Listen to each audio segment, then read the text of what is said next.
আজ 9 জানুয়ারি ডিসি পার্কে ফুল উৎসব। এখন আমরা আছি বর্তমানে চট্টগ্রাম ফুজদাহাট সংলগ্ন ডিসি পার্কে। এখানে আজকে প্রথম দিনেই নাইট ভিউ মানে ব্যান্ড শো হচ্ছে। এখানে অনেক মানুষ দেখা যাচ্ছে, সবাই সঙ্গীতের সাথে সাথে মেতে উঠেছে। কেউ কেউ দেখা যাচ্ছে চলাফেরা করতেছে এখানে ফুলের মাঝে, কেউ ছবি নিয়ে ব্যস্ত। যাই হোক, আজকে শুক্রবার হওয়াতে উদ্বোধনী দিনে একটু চাপ বেশি। অন্যান্য দিনের চেয়ে চাপটা আজকে একটু বেশি হয়, কারণ হচ্ছে আজকে উদ্বোধন প্লাস শুক্রবার বন্ধের দিন। দেখা যাচ্ছে এখানে অনেক মানুষ, চারিদিকেই মানুষ। আসলে শীতের রাতে শীতটা এখানে অনুভব করা যাচ্ছে না।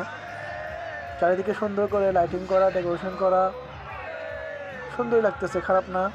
আপনারাও আসবেন, 1 মাস ব্যাপী এই ফুল উৎসবে ঘুরবেন, দেখবেন, পরিবার নিয়ে মজা করবেন।